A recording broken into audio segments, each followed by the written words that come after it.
বাংলার প্রথম স্বাধীন মুসলিম শাসক ফখরুদ্দীন মোবারক শাহ প্রায় ৬৭৫ বছর আগে নিজ নামে নান্দনিক এই মসজিদটি নির্মাণ করেছিলেন। ফখরুদ্দীন মোবারক শাহ ছিলেন বাংলার প্রথম স্বাধীন সালতানাতের প্রতিষ্ঠাতা। ৬ গম্বুজ বিশিষ্ট মসজিদটি ইট, পাথর ও সুরকি দিয়ে তৈরি করা। মসজিদটির দেয়াল প্রায় ৫ ফুট পুরু। দেয়ালে লতাপাতার নানা কারুকার্য আঁকা হয়েছে। এটির ছাদে রয়েছে ৬টি গম্বুজ, মাঝখানের গম্বুজটি আকারে বড়। দেশের যে ৪৭টি মসজিদ প্রত্নতত্ত্ব অধিদপ্তরের অধীনে নেওয়া হয়েছে তার মধ্যে এই মসজিদটি অন্যতম। মসজিদটি ফেনী সদর উপজেলার সরসদী ইউনিয়নে অবস্থিত।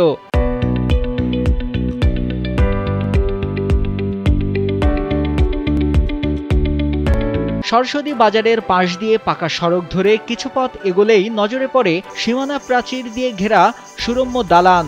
সুলতানি স্থাপত্য রীতির সুন্দর কাঠামোতে তৈরি মসজিদে শত শত বছর ধরে ধর্মপ্রাণ মুসলমানরা এখনও নামাজ আদায় করে আসছেন। প্রত্নতাত্ত্বিক নিদর্শন হিসেবে তালিকাভুক্ত হওয়ায় এই মসজিদটি দেখতে প্রতিদিন দেশের বিভিন্ন প্রান্ত থেকে ইতিহাস সংস্কৃতির দর্শনার্থীরা ছুটে আসেন। স্থানীয়রা জানান, সরসদী মসজিদটি এ অঞ্চলের মানুষের কাছে স্মৃতি। আগামী প্রজন্ম যাতে ইসলামের এসব নিদর্শন মনে রাখতে পারেন তার জন্য এসব স্থাপনা টিকিয়ে রাখতে হবে। এটা দেখতে দূর দূরান্ত থেকে অনেক দর্শনার্থী এটা দেখতে আসেন। এখানে সরকার যদি একটু নজর দেয়, এটার আরও সংস্কার প্রয়োজন।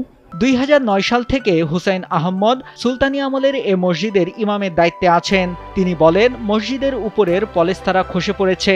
তাছাড়া খাটিয়া সহ মসজিদের আনুষঙ্গিক জিনিসপত্র রাখার জন্য কোনো ঘর না থাকায় সমস্যা হচ্ছে। খুব বেশি সোনা ঝরে ২৪ ঘন্টা ঝরতে থাকে, পরিষ্কার করলেও পুনরায় আবার ঝরতে থাকে, যার কারণে আমাদের নামাজ পড়তে একটু কষ্ট হয়।